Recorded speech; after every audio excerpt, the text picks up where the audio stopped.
በዮሐንስ ራእይ ምዕራፍ 14 ቁጥር 6 ላይ በምድርም ለሚኖሩ ለሕዝብም ለነገድም ለቋንቋም ለወገንም ሁሉ ይሰብክ ዘንድ የዘላለም ወንጌል ያለው ሌላ መልአክ ከሰማይ መካከል ሲበር አየሁ እንዲል ቅዱስ ቃሉ እንደ ቀደሙት አባቶቻችን የማይለወጠውን ቅዱስ ወንጌል ለፍጥረት ሁሉ ማብሰርን ዓላማው ያደረገው ይህ ቃለ ወንጌል ቲቪ ነው።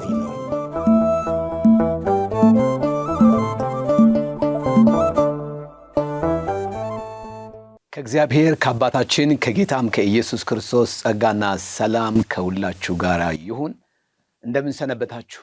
በዓለም ዙሪያ የምትገኙ ወገኖቻችን የዘላለም አምላክ እግዚአብሔር ዘመናችሁን ይባርክ። እግዚአብሔር አምላክ የተመሰገነ ይሁን። አገልግሎታችንን ሁላችሁም ስለምትካፈሉ አስተያየቶቻችሁን ደግሞ ስለምትሰጡን እየተጠቀማችሁ እየታነጻችሁ እንደሆነ እየደወላችሁ ምስክርነት ስለምትሰጡን ይህንንም አገልግሎት በሚያስፈልገው ነገር ሁሉ ስለምትደግፉ ቅዱሳን እግዚአብሔር አምላክ ዘመናችሁን ይባርክ። ክብር ለመድኃኒታችን ይሁን። ዛሬ በልቤ ውስጥ መንፈስ ቅዱስ ያስቀመጠው መልእክት አለ። እሱን አብረን የምንከፋፈል ነው የምንሆነው። እግዚአብሔር ያስተምረናል። ጌታ ኢየሱስ ለዘላለም የተባረከ ይሁን። ዛሬ የምንነጋገረው የአብይ ጾም በሚል ርዕስ ይሆናል። አብይ ጾም እንግዲህ ዋና ጾም እንደማለት ነው። የጾሞች ሁሉ አውራ የጾሞች ሁሉ ዋና የሚባል የጸሎት አይነት ነው። ይህንን የጸሎት አይነት አብረን እንድንማማር ነው የምፈልገው። በእውነተኛ ጾም ጸሎት ውስጥ ያለውንም በረከት አብረን እንመለከታለን። ትክክለኛ የሆነ ጾም የትኛው ነው? ትክክለኛ ያልሆነው ጾምስ ምን አይነት ነው የሚለውን አብረን ከእግዚአብሔር ቃል የምንማማር ነው የሚሆነው። ክብር ለኢየሱስ ክርስቶስ ይሁን። እንግዲህ ሁላችሁም እንደምታውቁት ብዙ ጊዜ ያው ሰው ይጾማል። ብዙዎቻችን እየጾምን ነው፣ እየጸለይን ነው። ነገር ግን መጽሐፍ ቅዱሳዊው የሆነው ትክክለኛ የሆነው በመጽሐፍ ቅዱስ ላይ የተገለጸው የጾም አይነት ምን አይነት ነው የሚለውን ትንሽ አብረን ከእግዚአብሔር ቃል እንድናይ ነው የምፈልገው። እግዚአብሔር አምላክ የተመሰገነ ይሁን። እስኪ ሁላችንም ወደ ማቴዎስ ወንጌል ምዕራፍ 4 እንሄድና የእግዚአብሔርን ቃል እናነባለን። ከዛ በመጽሐፍ ቅዱስ ውስጥ ስለ ጾም ያሉትን እውነታዎች አብረን ምንዳስስ ይሆናል ማለት ነው። በማቴዎስ ወንጌል ምዕራፍ 4 ቁጥር 1 ላይ የእግዚአብሔር ቃል ሲናገር ከዚያ ወደ ኢየሱስ ይላል ከዲያብሎስ ይፈተን ዘንድ መንፈስ ቅዱስ ወደ ምድረ በዳ ወሰደው ይላል። እግዚአብሔር አምላክ የተመሰገነ ይሁን። 40 ቀንም 40 ሌሊትም ከጾመ በኋላ ተራበ የሚል የእግዚአብሔር ቃል እናገኛለን። ክብር ለእግዚአብሔር ይሁን። እስኪ በጌታ ፊት እንጸልይና እንጀምር። እግዚአብሔር አባታችንና አምላካችን ሆይ በጌታ በኢየሱስ ክርስቶስ ስምና ስልጣን ስለዚህ የተወደደ ጊዜ እጅግ አድርገን እናመሰግንሃለን።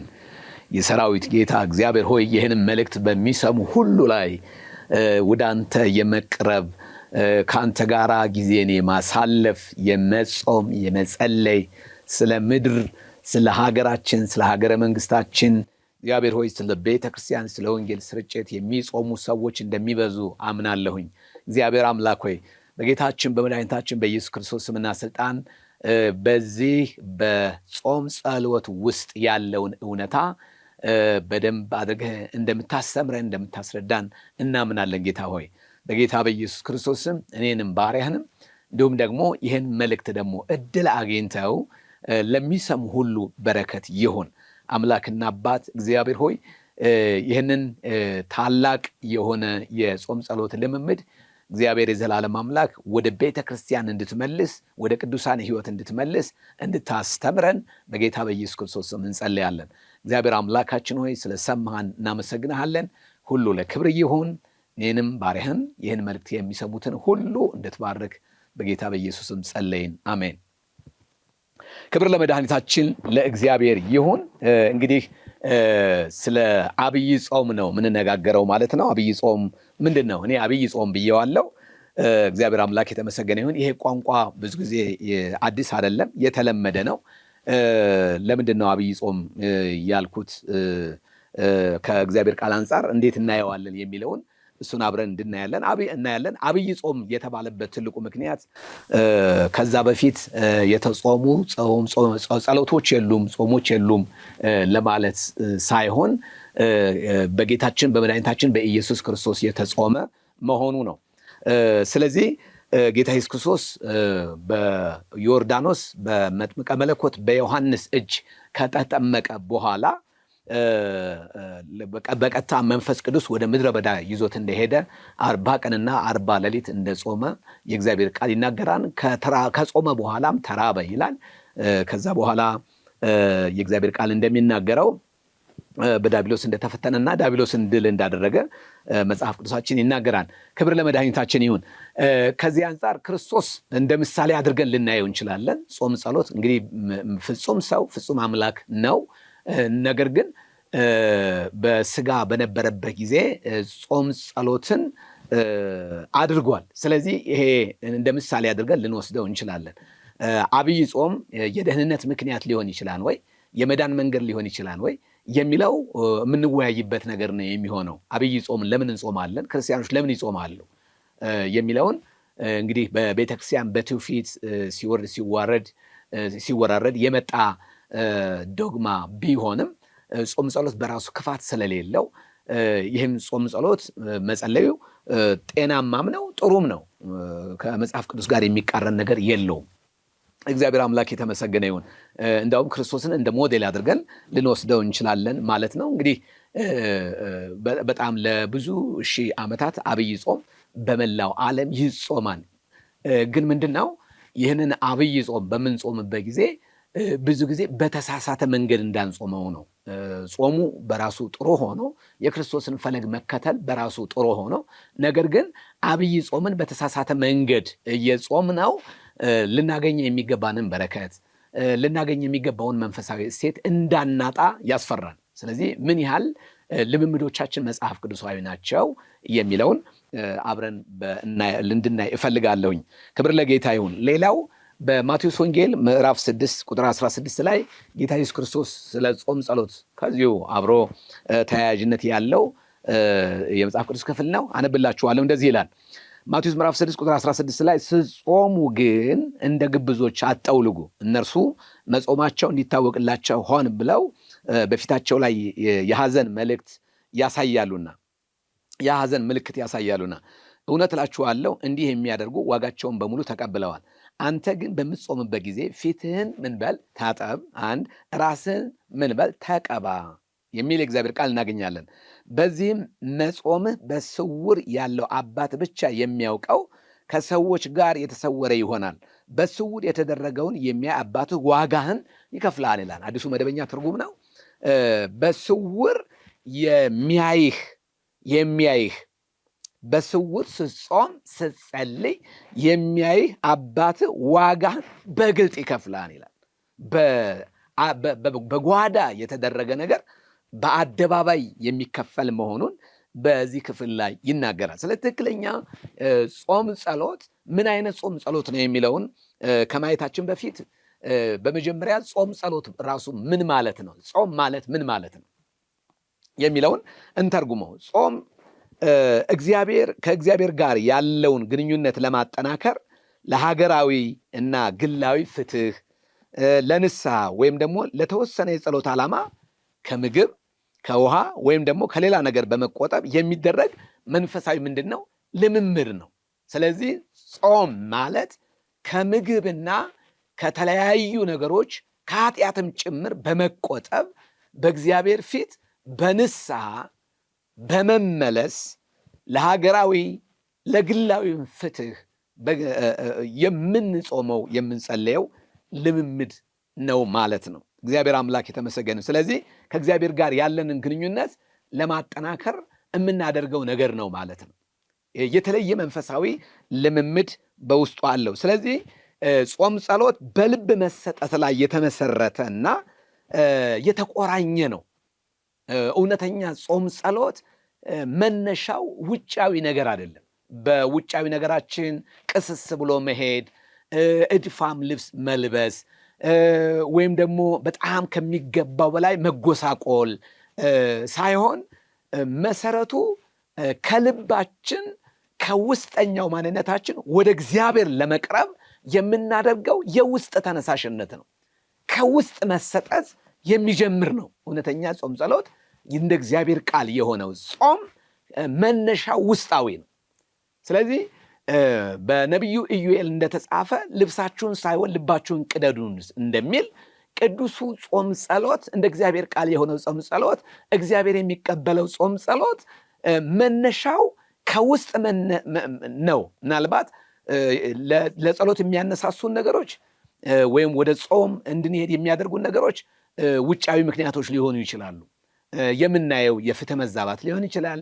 በሀገራዊ ጉዳዮች ሊሆን ይችላል። በምንመለከተው በኑሯችን በህይወታችን ላይ በምናየው ትልልቅ ጉዳዮች እንደ መነሻ ሆነው ወደ ጾም ጸሎት ልንገባ እንችላለን። ዋናው ግን ጾም ጸሎት መሰረቱ የውስጥ መሰጠትና ከውስጥ መሻታችን ወደ እግዚአብሔር የምንቀርብበት መሆኑን ማወቅ አለብን።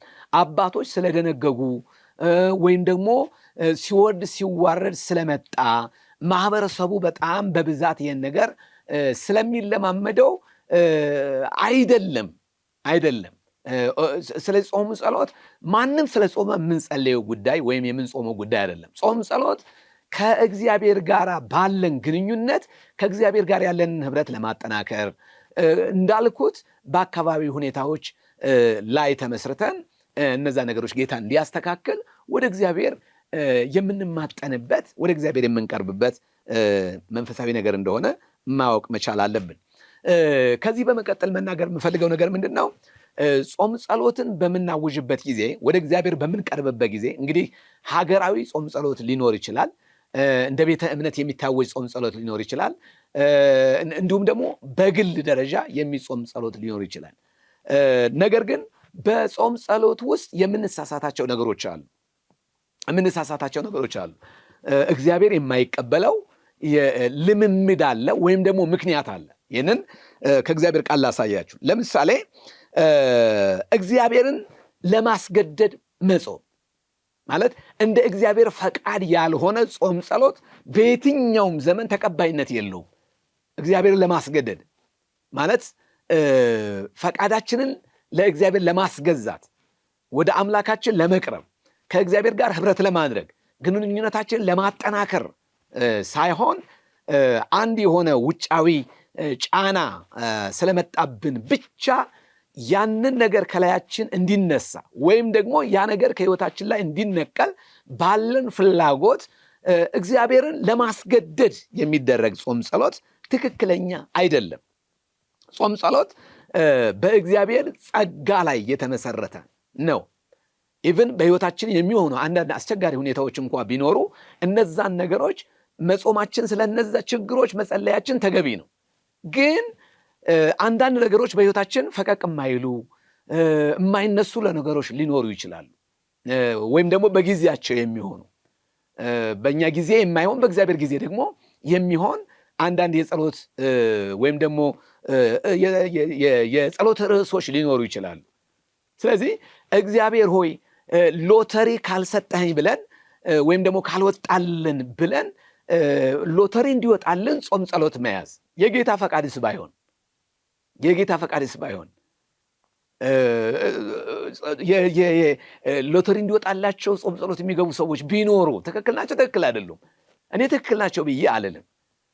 ስለዚህ የማይሆን እንደ እግዚአብሔር ፈቃድ ያልሆነ ወይም ደግሞ የሆነ የሰውን ገንዘብ ወደኛ እንዲመጣ በማሰብ የሚደረግ ጾም ጸሎት እግዚአብሔርን የማስገደጃ መሳሪያ አድርጎ ማሰብ ተገቢ አለመሆኑን ማወቅ መቻል አለብን። ስለዚህ ጾም ጸሎት እግዚአብሔርን የምናስገድድበት መሳሪያ ሳይሆን ጾም ጸሎት በእግዚአብሔር በአምላካችን ፊት ራሳችን የምናስገዛበት ዲስፕሊን ነው።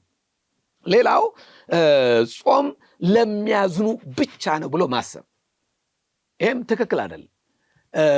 የሚያዝኑ ችግር የደረሰባቸው ሰዎች ሐዘኑ ችግሩ ከህይወታቸው ላይ እንዲነሳ በእግዚአብሔር ፊት ይጸልያሉ፣ ይጾማሉ ወይ? አዎ፣ በትክክል መጾም ይቻላል፣ መጸለይ ይቻላል። ነገር ግን ሰው ወደ ጾም ጸሎት ለመግባት ሲያስብ ምን ገጥሞ ነው ብሎ ማለት፣ ጾም ጸሎት ያስገባ ምንድን ነው ብሎ ማለት፣ ያ ማለት ምን ማለት ነው? ጾም ጸሎትን ለሚያዝኑ ሰዎች ብቻ አድርጎ ማሰብ ተገቢ አይደለም። በሐዘን ብቻ አይደለም። ማቴዎስ ምዕራፍ 9 ቁጥር 15 ላይ በደስታም ጊዜ መጾም እንደሚቻል የእግዚአብሔር ቃል ይናገራል። ሙሽራው እያለ ሊጾሙ አይገባም፣ ሙሽራው ከነሱ በሚወሰድበት ጊዜ አለ ከዛ በኋላ ይጾማሉ ይላል የእግዚአብሔር ቃል። ስለዚህ በማንኛውም ጊዜ ልንጾም ልንጸልይ እንደምንችል መጽሐፍ ቅዱሳችን ይናገራል። ስለዚህ ለሚያዝኑ ብቻ ተደርጎ ማሰብ ወይም ደግሞ የሆነ ችግር ሲመጣብን ብቻ ወደ ጾም ጸሎት መግባት ትክክለኛ ነው ተብሎ አይታሰብም።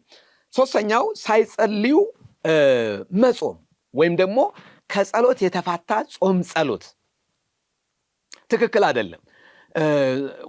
በጾም ውስጥ እንደው በመጽሐፍ ቅዱስ ላይ ሙሉን መጽሐፍ ቅዱስ በምናነብበት ጊዜ የጾሙ ሰዎች ጸልየዋል፣ የጸለዩ ሰዎችን ደግሞ ጾመዋል። ስለዚህ አንዳንዶቻችን እንጾማለን ግን አንጸልይም። ስለዚህ ትክክለኛው ጾም ጸሎት እንደ እግዚአብሔር ቃል የሆነው ጾም ጸሎት ውስጡ ጸሎትም አለበት። ዝም ብሎ ያለ ጸሎት የሆነ ጾም እንደ ምግብ አድማ ተደርጎ ይወሰዳል። ስለዚህ እንደ እግዚአብሔር ቃል የሆነው ጾም በውስጡ ጸሎት አለበት። ምክንያቱም ጾም መራብ ብቻ ሳይሆን፣ ጾም ከኃጢአት መከልከል ብቻ ሳይሆን፣ ጾም ዋናው ግቡ ከእግዚአብሔር ጋር ህብረት ማድረግ ነው። ሌላው ሰውነትን ለመጉዳት ተብሎ የሚደረግ ጾም ነው። ወይም ደግሞ ሰውን ለመጉዳት ብለው የሚጾሙ ሰዎች አሉ። ይሄ በጣም የተሳሳተ የጸሎት ልምምድ ነው። አንዳንድ ሰዎች ሰው እንዲሞትላቸው፣ እንዲነቀልላቸው፣ ከስልጣኑ እንዲሻር ወይም ደግሞ በመስሪያ ቤታቸው ወይም በንግዳቸው አካባቢ እንቅፋት የሆነባቸው ሰው በሞት እንዲነሳ፣ ንግዱ እንዲከስር፣ እንዳይሳካለት፣ እንዳይከናወንለት የሚደረግ ጾም ጸሎት ትክክለኛ ጾም ጸሎት አይደለም። ሰው ለመጉዳት እናቶቻችን ድሮ ምን ያደርጋሉ?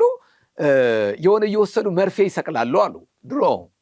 አሁን ይደረግ አይደረግ አላውቅም። እና እዛ ቤተክርስቲያን ሄደው መርፌ መስቀል፣ ይሄ የጥራ ወጊ መንፈስ ነው፣ አጋንንታዊ ነው። እንደው የሆነ ፍጡር እየጠሩ ይሄንን ሰው ስታስወግጅ ካላየው በስተቀር ሙቼ እገኛለሁ፣ ንቀይልኝ። ትክክለኛ የጸሎት ልምምድ አይደለም። እንደዚህም አይጸለይም። ጾም ጸሎት ለእግዚአብሔርና ለእግዚአብሔር ብቻ የሚደረግ የመሰጠት መገለጫ መሆኑን ማወቅ መቻል አለብን። ስለዚህ ሰውን ለመጉዳት ተብሎ አይጾምም። ራስንም መጉዳት ራሱ ትክክል አይደለም። ለምሳሌ ፍትወተ ስጋ ስለሚያስቸግራቸው ሰዎች አንዳንድ ሰዎች ምግብ በቀን አንድ ጊዜ ብቻ የሚመገቡ፣ እንደገና ደግሞ አንዳንድ ጊዜ በዚህ በመነኮሳቱ ዓለም በጣም በተወሰነ ጊዜ ትንሽ መቁንን መውሰድ፣ ትንሽ ምግብ መውሰድ፣ እንደገና ደግሞ ትንሽ መጠጥ በቀን ውስጥ የተወሰነ ምግብ መውሰድ ስጋን መጉዳት። እውነት ለመናገር ጾም ጸሎት የተቀደሰ ነው። ጾም ጸሎትን የሚቃወም ክርስትና የለም። ጾም ጸሎትን የሚቃወም መንፈሳዊ ልምምድ የለም። ጾም ጸሎት በጣም ትልቅ እና አስፈላጊ የሆነ ኢየሱስ ክርስቶስ ራሱ የጾመው የቀደሙ ነቢያትም የጾሙበት ትልቅ በረከት ያለበት ልምምድ ነው። ነገር ግን አካልን ለመጉዳት ብሎ፣ ሰውነትን ለመጉዳት ብሎ ወይም ደግሞ ፍትወተ ስጋ ያስቸግረኛን ብሎ ሰውነትን ለማጎሳቆል ወይም ደግሞ እንደው ትልቅ መንፈሳዊ ልምምድ ለማድረግ ተብሎ ራእይ እንዲገለጥልን ወይም ደግሞ የሆነ ነገር እንዲመጣልን ብሎ ይሄኛውን የእግዚአብሔርን ቤተ መቅደስ ማጎሳቆል፣ መጉዳት መጽሐፍ ቅዱሳዊ ልምምድ አይደለም። ልናስብ የሚገባ ነገር ምንድነው? እንዲህ አይነት ጾም ጸሎት መጽሐፍ ቅዱሳዊ አለመሆኑን ማወቅ ነው። ሌላው በጸሎት ልምምድ ውስጥ የሚታዩ ስህተቶች ከመስቀሉ ስራ አለመጀመር። ማንኛውም ሰው ስለ ጾመ ጸሎቱ ተቀባይነት አይኖረውም። በአዲስ ኪዳን አስተምህሮ ወይም ደግሞ በመጽሐፍ ቅዱስ አስተምህሮ እውነተኛ ጾም ጸሎት በኢየሱስ ክርስቶስ ሞትና ትንሣኤ ላይ መጀመር መቻል አለበት። በሌላ አነጋገር ምን ማለት ነው? ክርስቶስ ስለ እኔ ሞቷን ብለን ክርስቶስን ሳናምን ክርስቶስ በከፈለው ዋጋ ላይ ያልተመሰረተ የጸሎት ልምምድ መጽሐፍ ቅዱሳዊ አይደለም። በመጀመሪያ ሰው የዘላለም ሕይወት የሚያገኘው በጾም ሳይሆን የዘላለም ሕይወት የሚያገኘው ኢየሱስ ክርስቶስን በመታረቅ ነው። በመታረቅ ነው። የእግዚአብሔር ቃል ሲናገር አንዱ ስለ ሁሉ ምን አለ ነው የሚለው? ሞተ ነው የሚለው። አንዳንድ ሰዎች ስለ ጾሙ ብቻ ወደ እግዚአብሔር የሚቀርቡ ይመስላቸዋል። ስለ ጾሙ ብቻ እግዚአብሔር ጸሎታቸውን የሚሰማ ይመስላቸዋል። ስለ ጾሙ ብቻ መንፈሳዊ ልምምድ ውስጥ እንደሚገቡ አድርገው ያስባሉ። እኔ ልንገራችሁ፣ በምድር ላይ ያላችሁ ወገኖቼ ሆይ እግዚአብሔር አምላክ እንድትጾሙ የምትፈልጉት ጾም ጸሎት እንደ እግዚአብሔር ቃል የሆነው ጾም ጸሎት በኢየሱስ ክርስቶስ ሞትና ትንሣኤ ላይ ካልጀመረ ጾም ጸሎታችን ትክክል አይደለም። በብሉይ ኪዳን የነበሩ ሰዎች መነሻቸው የክርስቶስ የመስቀሉ ሥራ አልነበረም። ገና ሊመጣ ያለው ነገር ስላልመጣ ገና በጥላ ስለነበሩ በአንድ ህላዌ ባለው መለኮት ላይ በእግዚአብሔር ላይ ታምነው ይጾሙ ነበረ። እግዚአብሔር ጾማቸውን ተቀብሏል። በአዲስ ኪዳን ላይ ግን አንድ ሰው በእግዚአብሔር ፊት ተቀባይነት የሚያገኘው በመጾሙ ብቻ ሳይሆን ተቀባይነት የሚያገኘው ክርስቶስን የህይወቱ ጌታ የህይወቱ አዳኝ አድርጎ በማመንና ከሱ ጋር በመታረቅ ከጀመረ ነው። ስለዚህ ከደህንነት መጀመር አለብን ማለት ነው። ድኛለሁ ሆይ ለተቀበሉት ይላል ዮሐንስ ወንጌል ምዕራፍ 1 ቁጥር 12 ላይ በስሙም ለሚያምኑት እነሱ የእግዚአብሔር ልጆች የሆኑ ዘንድ ስልጣን ሰጣቸው ይላል። ስለዚህ ለተቀበሉት ለሚያምኑት ነው የሚለው። ይሄ የሆነ ቡድን ስብከት አይደለም፣ የመጽሐፍ ቅዱስ ቃል ነው። እነሱ ከእግዚአብሔር ተወለዱ እንጂ ከስጋና ከደም ምን አላሉም አልተወለዱም ይላል። ስለዚህ በመጀመሪያ ከመስቀሉ ስራ እንጀምር ነው። በመጀመሪያ በመስቀል ላይ የተከፈለልን ዋጋ አሜን ብለን መቀበል መቻል አለብን። እንደዛ ካልሆነ ሞቱን ትንሣኤውን መሰረት አድርጎ ያልጀመረ የትኛውም ልምምድ ማንኛውም ሰው በዓለም ላይ ያለ ሃይማኖት ሁሉ የራሱ የሆነ የጸሎት ልምምድ ሊኖረው ይችላል። ግን ሕያው በሆነ ዘላለማዊ በሆነ ማንም ሊቀርበው በማይችል ብርሃን ውስጥ ወደሚኖረው ወደ ቅዱሱ እግዚአብሔር የሚቀርብ ጾም ጸሎት ግን በመጀመሪያ ክርስቶስን ማመን፣ ክርስቶስ የከፈለውን ዋጋ መቀበል፣ ደግሞም ኃጢአት በኢየሱስ ክርስቶስ ደም ተሰርዮልኛል በሚል ከዚህ መጀመር አለበት። በሌላ አነጋገር ምን እያልኳችሁ ነው? ጾም ጸሎት የመዳን ምክንያት አይሆንም ማለት ነው። አይሆንም ማለት ነው። እንደዛ ቢሆን ክርስቶስ አይመጣም ነበረ። ክርስቶስ አይወለድም ነበረ። ክርስቶስ 3 ዓመት ተኩል በዚህ ምድር ላይ አያስተምርም ነበር። ክርስቶስ በመስቀል ላይ ስለኛ በቀራንዮ መስቀል ላይ ደሙን አያፈስም ነበረ። ስለዚህ ደሙን የሚያፈሰሰበት ምክንያት በጾም ጸሎት ልምምድ ሰዎች ወደ እግዚአብሔር መንግሥት መቅረብ ስለማይችሉ ነው። ነገር ግን አንድ ሰው ጌታ ኢየሱስ ክርስቶስን አምኖ በመንፈስ ቅዱስ ተሞልቶ ልጅነትን ተቀብሎ ክርስቶስ ጽድቁ ሆኖ ክርስቶስ ቅድስና ሆኖ ክርስቶስ ሕይወቱ ሆኖ ክርስቶስ ሙላቱ ሆኖ ክርስቶስ የዘላለም ቤዛነቱ ሆኖ ከዛ የጀመረ ጾም ጸሎት ግን ተቀባይነት አለው። ስለዚህ ለመዳን ሳይሆን የምንጾመው ድነን ነው የምንጾመው። እንደምታውቁት የጽድቅ ስራ የለም የሚል አስተምሮ የለም። የሚያጸድቅ ስራ የለም እንጂ የጽድቅ ስራ አለ። እግዚአብሔር ይመስገን። የሚያጸድቅ ስራ የለም፣ የጽድቅ ስራ ግን አለ። ስለዚህ እንደ እግዚአብሔር ቃል የሆነው እውነተኛ ጾም ጸሎት ጸድቀን ድነን ቤዛነቱን፣ ሞቱን፣ ትንሣኤውን ግምት ውስጥ አስገብተን አምነን ተቀብለን የምንጾመው ልምምድ እንጂ ገና እየጾምኩኝ እየሰገድኩኝ 40 ቀን ጾሜ ጸልዬ የኃጢአት ስርየትን አገኛለሁ ብሎ በማሰብ የሚጸለዩን ጾም ጸሎት ፈትሹት። በየትኛው የመጽሐፍ ቅዱስ አስተምሮ ውስጥ ቅቡልነት የለው። ስለዚህ የመስቀሉን ስራ አግልለን የመስቀሉን ስራ ለብቻ ወደዛ ትተን በጾም ጸሎት ብቻ ወደ እግዚአብሔር መቅረብ እችላለሁ ብሎ ማሰብ መጽሐፍ ቅዱሳዊን ያላገናዘበ ነው። ስለዚህ ከምን ይጀምር እያልኩ ነው? ከልጅነት። ከምን ይጀምር? ከቅድስና። ክርስቶስ ቤዛነታችን፣ ሐዋርያው ቅዱስ ጳውሎስ በአንደኛ ቆሮንቶስ ምዕራፍ 1 ቁጥር 30 ላይ ክርስቶስ ምናችን ነው ይላል? ጥበባችን፣ ክርስቶስ ቅድስናችን፣ ክርስቶስ ጽድቃችን ነው ይላል። ስለዚህ በክርስቶስ ሞትና ትንሣኤ ላይ ቆመን የምናደርገውን ጾም ጸሎት እግዚአብሔር ይቀበለዋል። በመጽሐፍ ቅዱስ ላይ ያለው እውነተኛ ጾም ጸሎት መሰረቱ የክርስቶስ ሞትና ትንሣኤ መሆኑን ማወቅ መቻል አለብን። ስለዚህ ምንድነው ልናገር የፈለግኩት? ስለ ጾምን ብቻ መንግሥተ ሰማያት እንገባለን፣ ስለ ጾምን ብቻ የኃጢአት ስርየት እናገኛለን ብሎ ማሰብ ተገቢ አይደለም።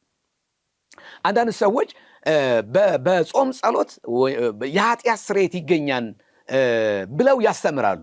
እንደ መነሻ አድርገው የሚጠቅሱት የነነዌ ሰዎችን ነው።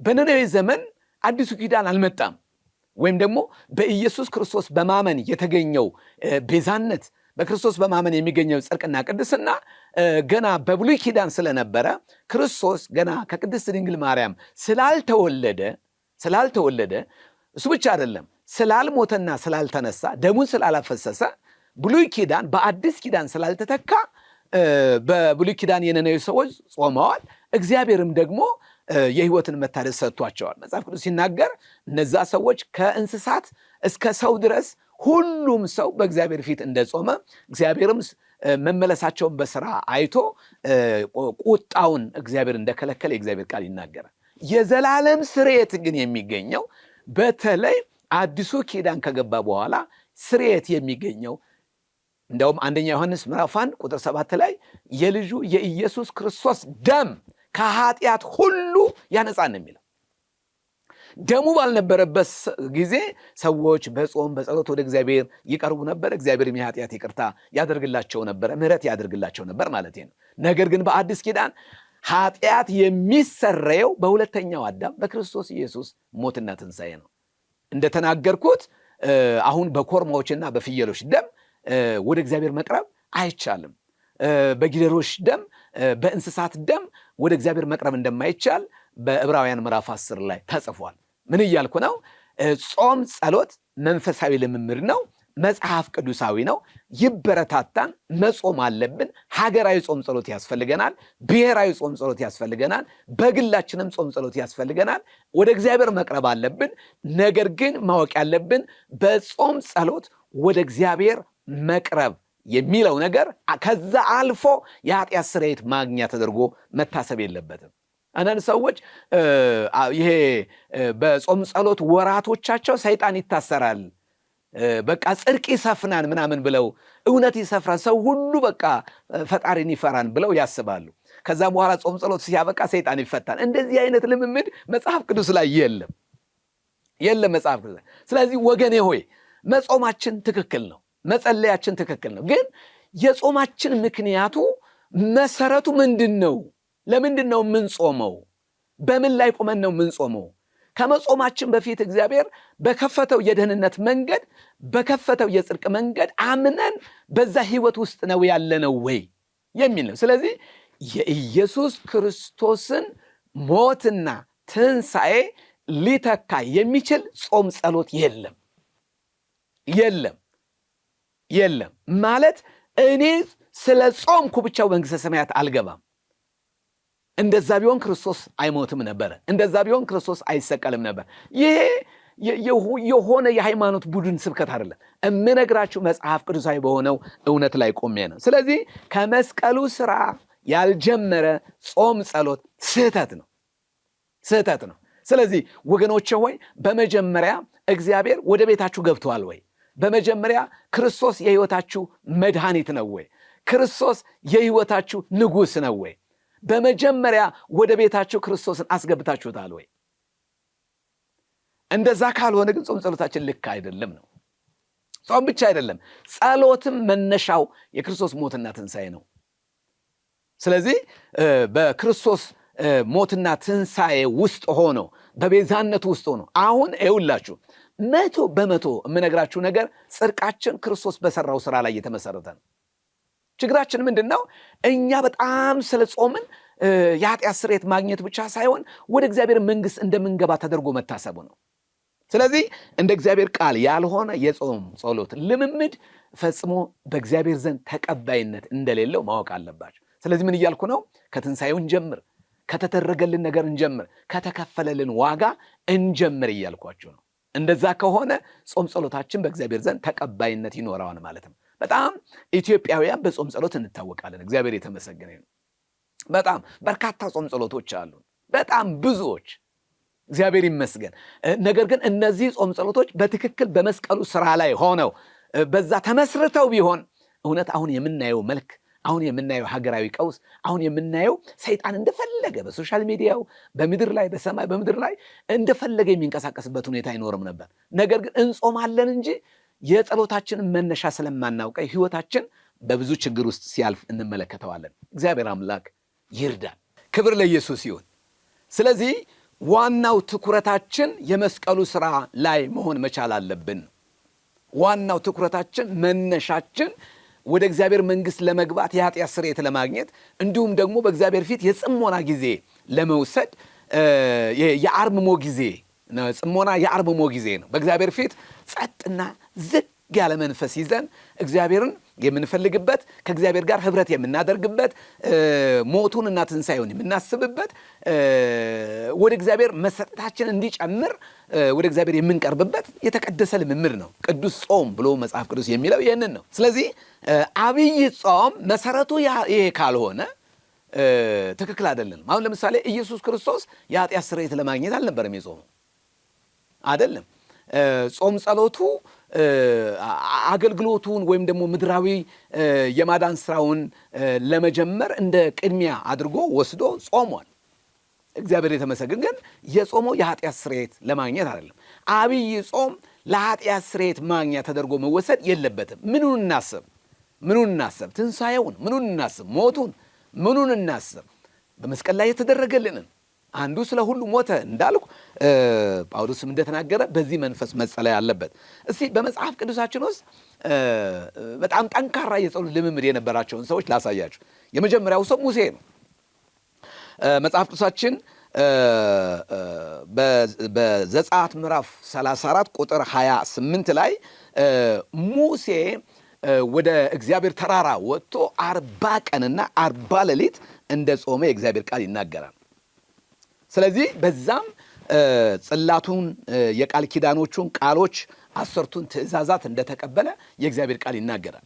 ስለዚህ 40 ቀንና 40 ሌሊት ጾሟን ጸልየዋል። እግዚአብሔር የተመሰገነ ይሁን። ስለዚህ ዋናው ምክንያቱ ምን ነበረ? 10ቱን ትእዛዛት መቀበል፣ ጽላቱን መቀበል ነበረ። ዓላማው ይሄ ነበረ።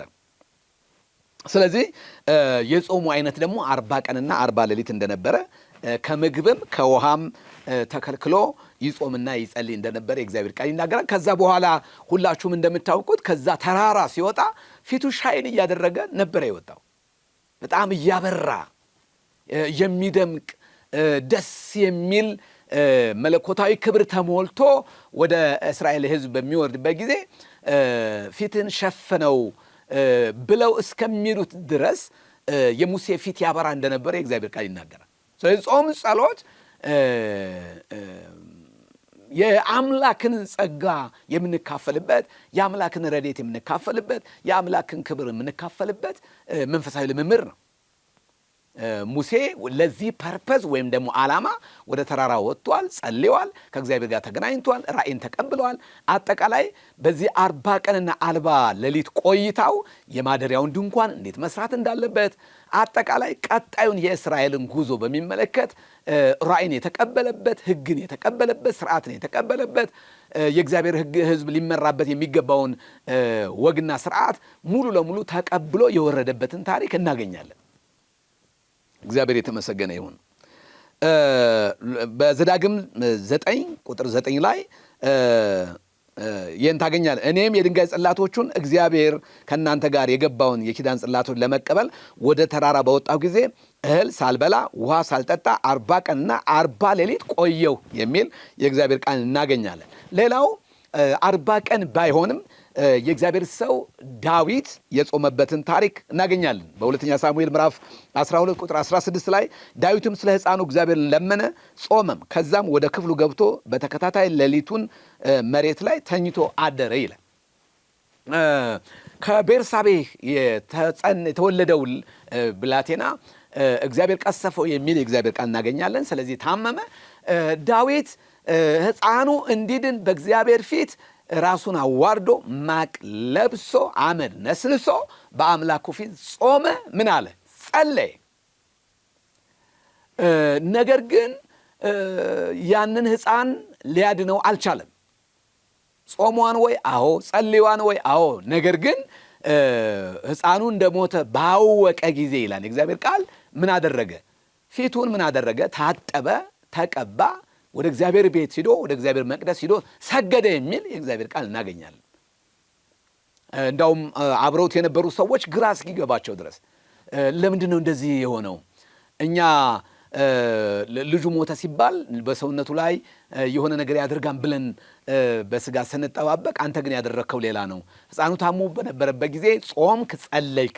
ነገር ግን እንደ ሞተ ባወቅክ ጊዜ ፊትን ታጠብክ፣ ተቀባ፣ ሄደ ወደ እግዚአብሔር ቤት ሰገድክ፣ ምግብንም በላህ ብለው ጠየቁት። እና ምንድን ነው ያለው? እኔ ወደ እሱ ሄዳለሁ እንጂ እሱ ወደ እኔ አይመጣም። እግዚአብሔር ትክክል ነው ማለቱ ነው። ስለዚህ ጾም ጸሎት በሰማይ ያለው የእግዚአብሔር ፈቃድ በሕይወታችን እንዲሆን የምንጾምበት እንጂ እግዚአብሔርን የምናስገድድበት መሳሪያ አለመሆኑን ማወቅ አለብን።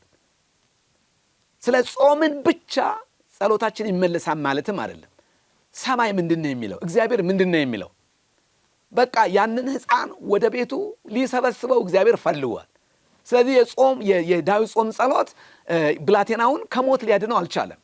ያ ማለት እግዚአብሔር ጾም ጸሎትን አይመልስም፣ አይሰማም፣ አይቀበልም ማለት ነው አይደለም። እንደ እግዚአብሔር ፈቃድ የሆነ ጾም ጸሎት ሁሉ መልስ ሊኖረውም ይችላል። ባይመለስም እግዚአብሔር ትክክል ነው። ባይመለስም እግዚአብሔር ጾም ጸሎታችንን መልሷል። በማይገባንም መንገድ ቢሆን እግዚአብሔር ጸሎታችንን ተቀብሏል ማለት ነው። ስለዚህ 40 ቀን 40 ሌሊት ሙሴ ጸልዮ ነበር። ዳዊት ደግሞ በእግዚአብሔር በአምላኩ ፊት እንደ ጾመ ሙሉ ቀን እንደ ጾመ የእግዚአብሔር ቃል ይናገራል። ስለዚህ ዋናው ዓላማው ምን ነበረ? የእግዚአብሔርን ምሕረት መፈለግ ነበረ። ምክንያቱም ሕፃኑ በምን አይነት መንገድ ሁላችሁም እንደመጣ ሁላችንም እናውቃለን። ሌላው ኤልያስ ነው። በአንደኛ ነገሥት ምዕራፍ 19 ቁጥር 8 ላይ ከኤልዛቤል ዛቻ በሸሸ ጊዜ 40 ቀንና 40 ሌሊት እንደተጓዘ የእግዚአብሔር ቃል ይናገራል። ስለዚህ እንዳልበላ ይታሰባል። ስለዚህ መልአክ መጥቶ ከተኛበት ክትክታ ዛፍ ስር ቀስቅሶ ከሰማይ የወረደ በመላእክት የተዘጋጀ ህብስት እንደበላ የእግዚአብሔር ቃል ይናገራል። እና አንዳንዶቹ 40 ቀንና 40 ሌሊት በጉዞ ወቅት የእግዚአብሔር ሰው ኤልያስ ጾሟን ጸልየዋል ብለው ይላሉ። እግዚአብሔር የተመሰገነ ይሁን። እግዚአብሔር ደግሞ እንዴት አድርጎ እንደመገበው መጽሐፍ ቅዱሳችን ይናገራል። ስለዚህ የጾም ጸሎቱ ዓላማ ምን ነበረ? ኃይልን መቀበል ነበረ። ወደ እግዚአብሔር ተራራ ሂዶ የጾመበት ትልቁ ምክንያት ምንድን ነው? ከእስራኤል ጋር መፋረድ ነበረ። ምክንያቱም መሰዊያውን የናቁበት፣ ነቢያቱን ያሳደዱበት፣ ምድሪቱ በጣዖት አምልኮ የተሞላችበት ዘመን ስለነበረ ኪዳንን ተላልፈዋል ብሎ እንደተናገረ መጽሐፍ ቅዱሳችን በግልጽነት የሚናገረው ነገር ነው። ክብር ለእግዚአብሔር ይሁን። ስለዚህ ለመሞገት እግዚአብሔር ሆይ ለምንድነው ይሄ ነገር የሆነው ብለን ትህትና በተሞላበት በእግዚአብሔር ፊት የምንጾመው ጾም ጸሎት ነው። ያወራ ያለሁት እንደ እግዚአብሔር ቃል የሆነ ጾም ጸሎት፣ እንደ እግዚአብሔር ቃል የሆነ ጾም ምን አይነት ነው የሚለውን እንድትረዱ ነው። ከአባቶቻችን ተሞክሮ እንድንወስድ ስለፈለኩ ነው። እግዚአብሔር አምላክ የተመሰገነ ይሁን። ሌላው ጌታችን መድኃኒታችን ኢየሱስ ክርስቶስ ነው። ጌታችን መድኃኒታችን ኢየሱስ ክርስቶስ በማቴዎስ ወንጌል ቅድም እንዳነበብኩላችሁ በመግቢያ ላይ በማቴዎስ ወንጌል ምዕራፍ 4 ቁጥር 1 እስከ 11 ጌታ 40 ቀንና 40 ሌሊት ያለ ምግብ እንደ ጾመ በሰይጣንም እንደተፈተነ ሰይጣንንም ደግሞ ድል እንደነሳው የእግዚአብሔር ቃል ይናገራል። ጾም ጸሎታችን በጣም ውጤታማ የሚሆነው እንደ እግዚአብሔር ቃል በመጸለይ ጭምር ነው። ሲጾም ሲጸልይ ፈተና ተፈትኖ እንደነበረ የእግዚአብሔር ቃል አይናገርም። ግን ጾሙን ከጨረሰ በኋላ ተራበ ይላል።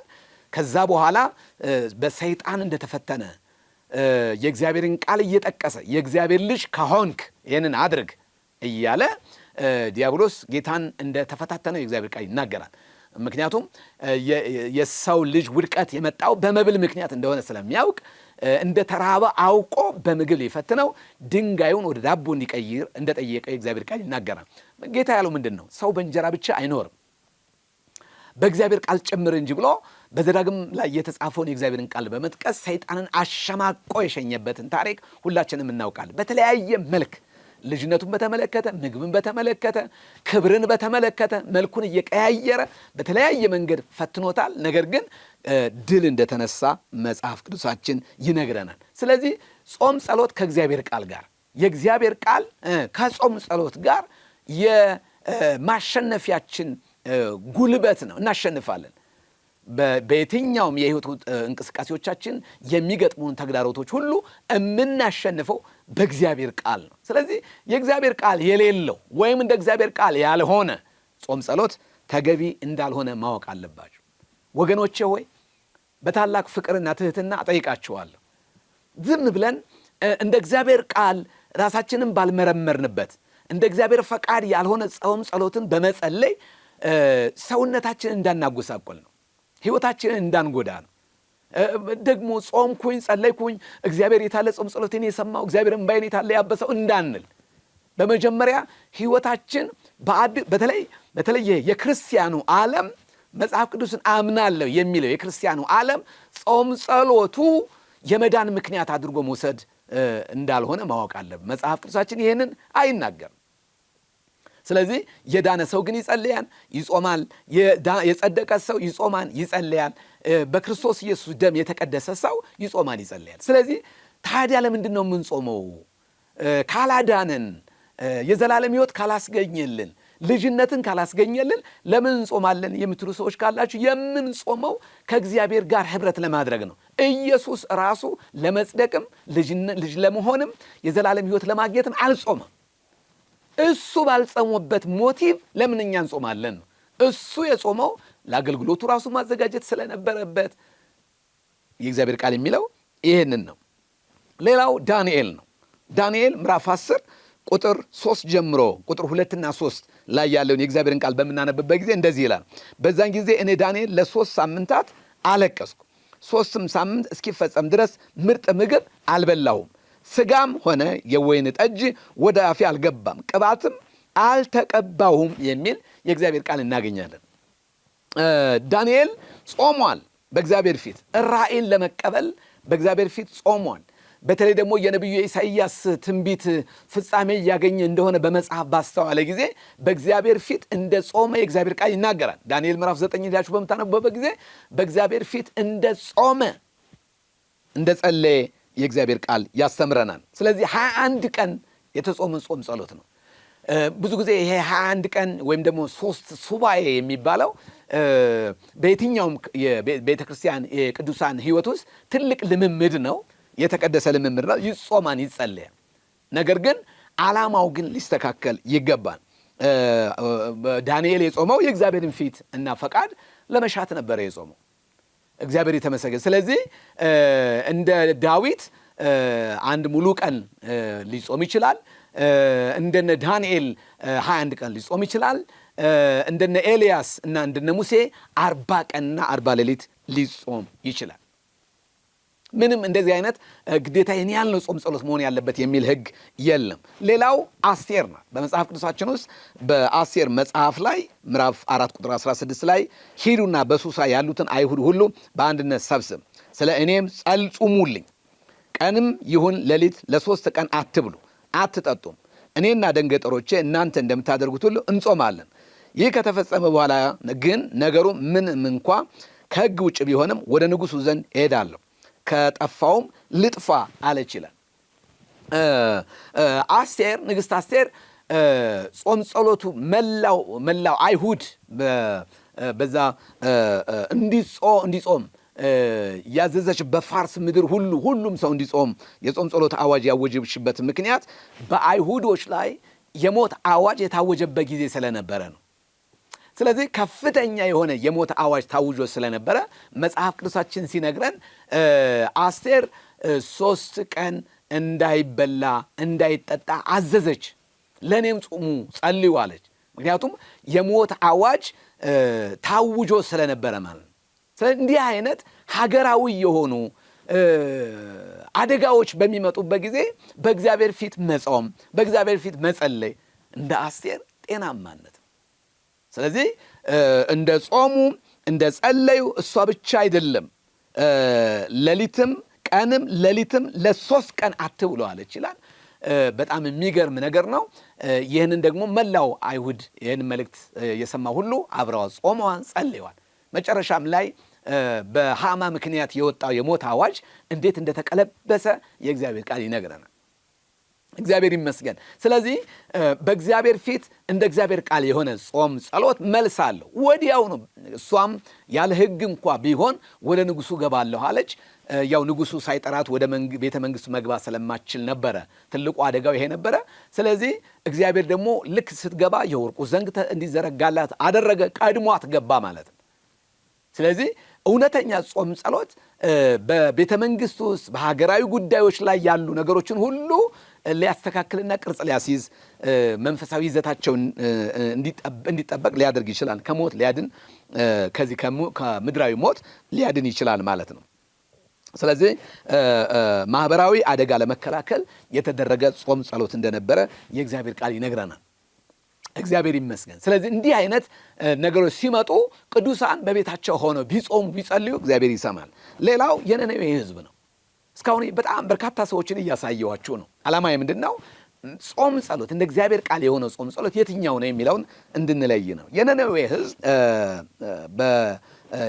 በትንቢተ ዮናስ ምዕራፍ 3 ቁጥር 5 ላይ የነነዌ ሰዎች እግዚአብሔርን አመኑ ጾምንም አወጁ ይልና ሰዎችም ሁሉ ከትልቁ እስከ ታናሹ ማቅ ለበሱ ይላል።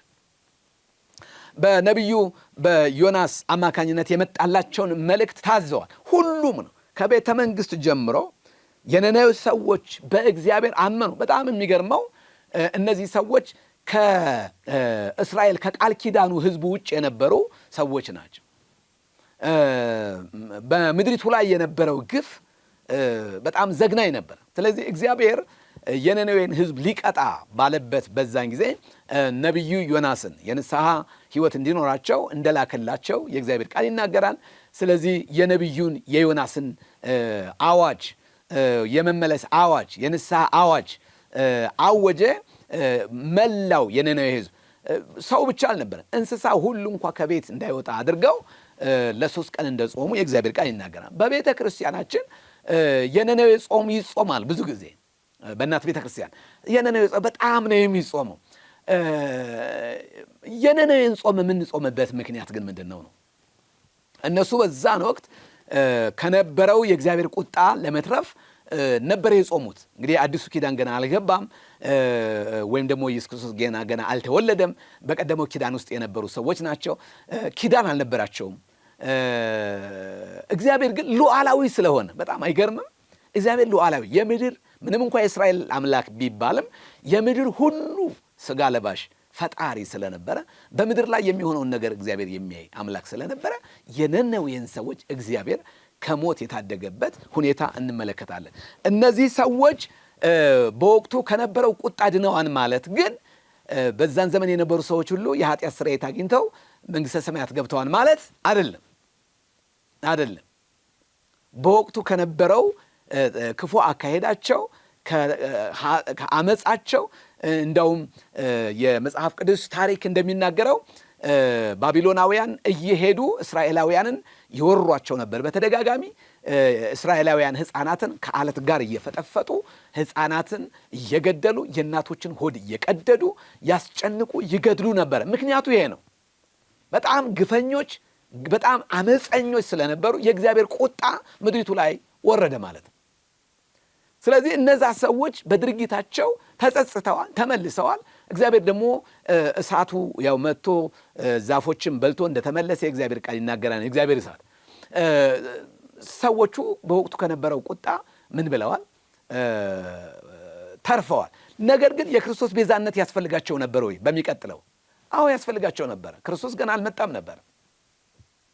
ስለዚህ እኛ አሁን እግዚአብሔር የዘላለም ሕይወት የምታገኙበት መንገድ ነው ከሚለው እና እግዚአብሔር ጽድቁን የምታገኙበትን የእግዚአብሔርን ጽድቅ የምናገኝበትን መንገድ ከቀየሰልን ከአዲሱ ኪዳን እውነት ውጪ በሆነ መንገድ የነነዌን ጾም ስለ ጾምን ብቻ የዘላለም ሕይወት እናገኛለን፣ የኃጢአት ስርየት እናገኛለን ማለት አይቻልም። ስለዚህ በብሉይ ኪዳንም የነበሩ ልምምዶች አሁን በአዲስ ኪዳን በምን አይነት እይታ ነው መታየት ያለባቸው? እንደ እግዚአብሔር ቃል። አሁን የነነዌ ሰዎችና የአዲስ ኪዳን ሰዎች እንለያያለን። የአዲስ ኪዳን ሰዎች መስቀሉ ላይ ከመስቀሉ ባሻገር ነው። አሁን እኛ ወደኋላ ሄደን ሳይሆን ከመስቀሉ ስራ ነው የምንጀምረው። ነገሮቻችን ሁሉ ክርስቶስን ማዕከል ያደረገ ነው። መሲሁን ማዕከል ያደረገ ነው። የክርስቶስን ማዳን ማዕከል ያደረገ ነው። ምን እያልኳችሁ ነው? አንድ ጊዜ ለሁል ጊዜ የኃጢአት ዕዳችን ተከፍሏል። አንድ ጊዜ ለሁል ጊዜ ጽድቃችን ክርስቶስ ሆኖልናል።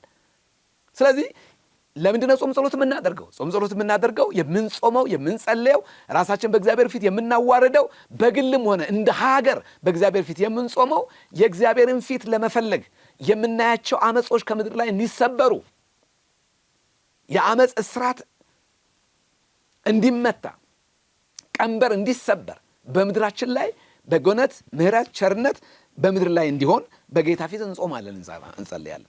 እግዚአብሔር የተመሰገነ። ስለዚህ ከሰው እስከ እንስሳት ጾመዋል። የንስሐ ጾም ጸሎት ነበረ።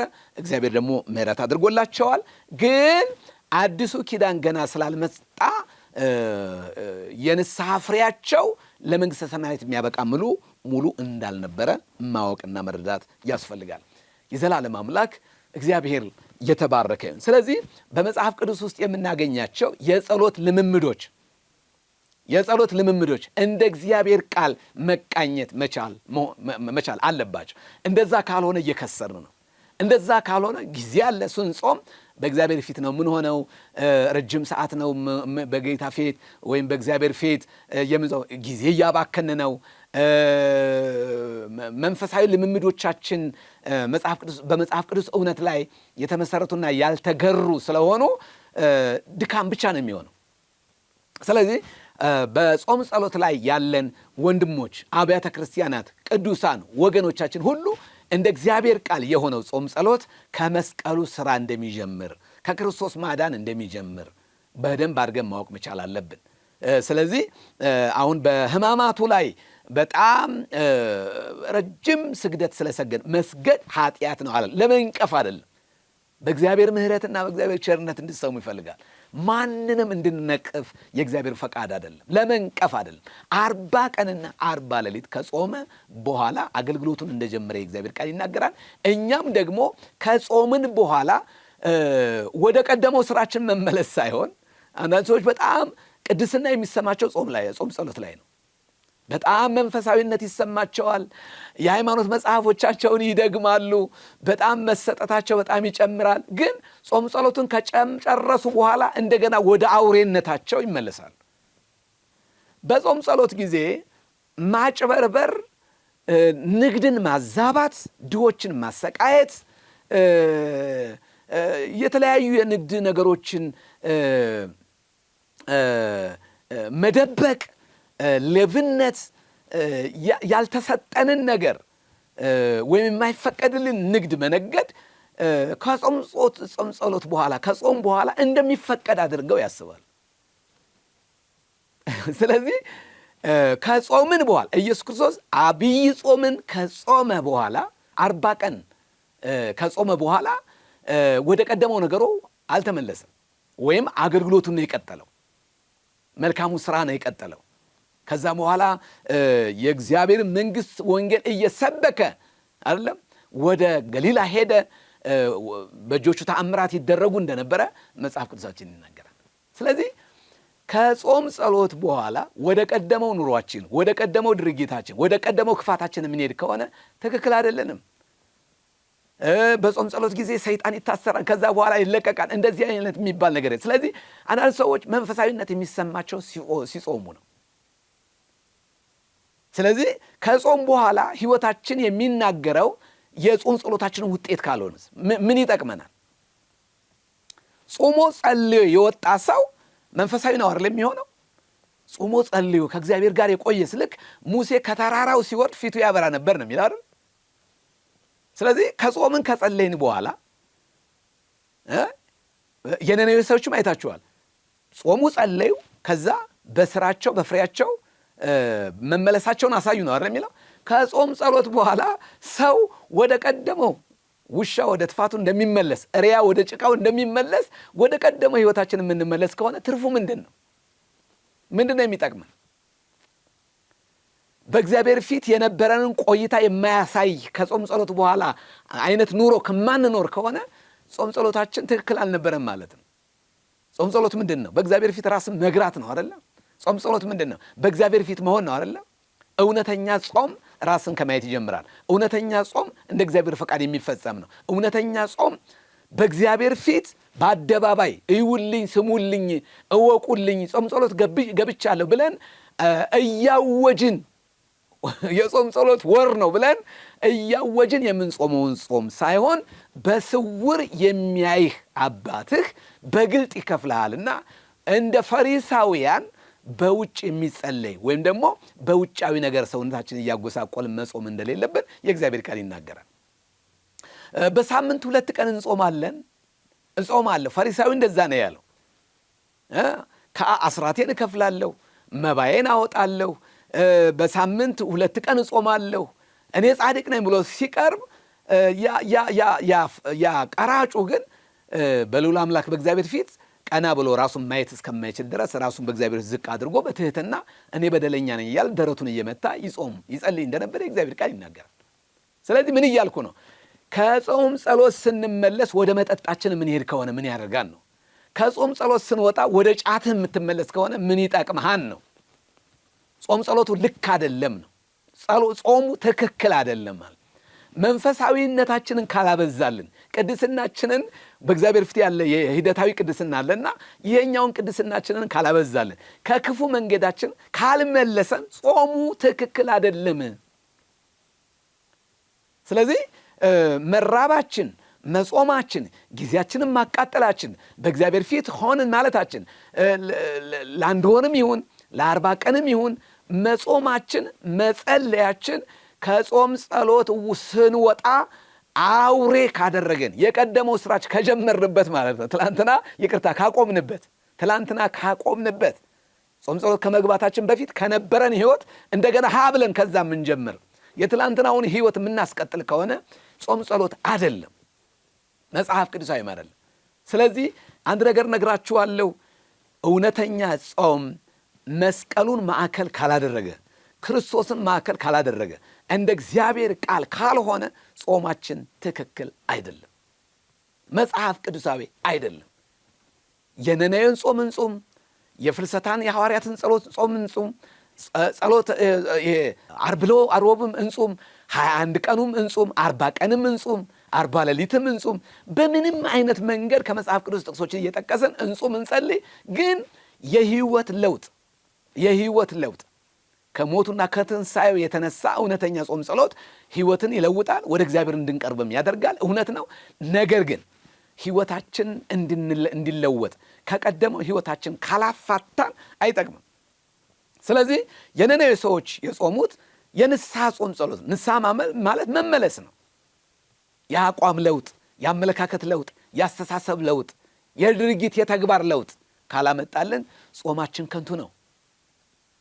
ስለዚህ መጽሐፍ ቅዱስ የሚለውን እውነተኛ የጾም ጸሎት ልምምድ ካላደረግን ሰውነታችንን ከማጎሳቆል ውጪ ምንም አይጠቅመንም። ስለዚህ ጾም ከምግብ መከልከል ብቻ ሳይሆን ከኃጢአትም መከልከል ነው። ስለዚህ ዳንኤል ሲጾም ከመጠጥም ተቆጥቦ ነበር የሚጾመው። ግን እኛ ምንድነው የምናደርገው? የዳንኤልን ጾም ጸሎት አይታችሁታል?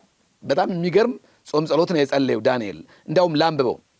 በዛን ጊዜ እኔ ዳንኤል ለ3 ሳምንት አለቀስኩ ይልና 3ቱንም ሳምንት እስኪፈጸም ድረስ ምርጥ ምግብ አልበላውም፣ አንድ ስጋንም የወይን ጠጅንም ወደ አፌ አልገባም ይላል። እኛ ከጾም ጸሎት ከወጣን በኋላ መጠጣችንን ቢራችንን እየገለበጠን ምን አይነት ጾም ነው የምንጾመው ነው? አሁን ዳንኤል ከመጠጥ ሁሉ ተቆጥቧል። ስለዚህ እኛ ምን እናደርጋለን? ይሄ አልኮል የሆነውን መጠጥ እንፈቅዳለን። እንደዚህ ወተት እንከለክላለን። ችግር የለውም። አሁን በምንም አይነት መንገድ እንቆጠብ፣ እንጹም፣ እንጸልይ። ግን ራሱ በጾም ጸሎት ራሱ መጠጥ ራሱ እንደማይፈቀድ የእግዚአብሔር ቃል ይናገራል። መጠጥ አይፈቀድም እኮ። እኛ እስከ 9 ሰዓት ጾመን እስከ 11 ሰዓት ጾመን ወደ ቤታችን ስንሄድ ቢራችንን ውስኪያችንን እንጠጣለን። በጣም የሚያሳፍር ልምምድ ነው። እንደ እግዚአብሔር ቃል ያልሆነ ልምምድ ነው። ስለዚህ እምንጾም ከሆነ ከመጠጥ መቆጠብ ነው። እምንጾም ከሆነ ከምግብ መቆጠብ ነው። እምንጾም ከሆነ ከኃጢአት ሁሉ መቆጠብ ነው። ዳንኤል ምን ነው የሚለው? የወይን ጠጅ እንኳ ወደ አፌ ምን አላለም ነው የሚለው? አልገባም ይላል። ስለዚህ እኛ እንጾማለን፣ ከጾም በኋላ መጠጣችንን ቢራችንን እንገለብጣለን ማለት ነው። እንዴት የሚያሳፈር ልምምድ ነው። ስለዚህ እንደ እግዚአብሔር ቃል ያልሆነ ጾም ጸሎት መዳረሻው የትም አይደለም። ከመራብ ራስን ከማጎሳቆል ውጪ ወደ እግዚአብሔር የማያደርስ መሆኑን ማወቅና መገንዘብ ይኖርብናል። እግዚአብሔር አምላክ የተመሰገነ ይሁን። እስካሁን ያየነው የጾም ጸሎትን ትርጉም አየን። በሁለተኛ ደረጃ ደግሞ የተሳሳተ የጾም ጸሎት ልምምድንም አየን። በሶስተኛ ደረጃ በመጽሐፍ ቅዱስ ውስጥ የጾሙ አባቶችን አየን። ጾም ጸሎታቸው እንዴት ነበረ? በምንድነው የጸለዩት? የጾም ጸሎታቸው ዋና ግብ ምን ነበረ የሚለውን ካየን በኋላ እኛ ክርስቲያኖችስ ጾም ጸሎትን መጸለይ ያለብን እንዴት ነው የሚለውን ሐሳብ ተወያይተናል። እግዚአብሔር አምላክ የተመሰገነ ይሁን። ጌታ ኢየሱስ ክርስቶስ ይባርካችሁ። አጭር ጸሎት እንጸልይ። ልዑል ሆይ ስለነበረን ጊዜ እናመሰግንሃለን። ለስምህ ክብር ይሁን። ይህንን ዕድል ስለሰጠን እናመሰግንሃለን። እባክህ እንደ እግዚአብሔር ቃል የሆነ ጾም፣ እንደ እግዚአብሔር ቃል የሆነ ጸሎት፣ እንደ እግዚአብሔር ቃል የሆነ ወደ አንተ የመቅረብ ልምምድ ይሆንልን በጌታ በኢየሱስ ክርስቶስ ስምና ስልጣን ጸልያለሁ። እግዚአብሔር ሆይ በሚሊዮኖች የሚቆጠሩ ወንድሞችና እህቶች በአሁኑ ሰዓት እየጾምን ነው። በአሁኑ ሰዓት እየጸለይን ነው። አምላክና አባት የሰራዊት ጌታ እግዚአብሔር ሆይ ነገር ግን ጾማችን የመስቀሉን ሥራ የረሳ፣ የማዳኑን ሥራ የረሳ፣ የተከፈለልንን ዋጋ ወደ ኋላ በማድረግ በተሳሳተ ምክንያት ጾም ጸሎት እንዳንጸልይ ጸጋህ እንዲበዛልን እጸልያለሁ። ስለ ሰማሃን አባታችን ሆይ ለዘላለም እናመሰግንሃለን። ቀሪ ጊዜያችንን ባርክልን። በጌታችን በመድኃኒታችን በኢየሱስ ክርስቶስ በኩል ጸለይን። አሜን።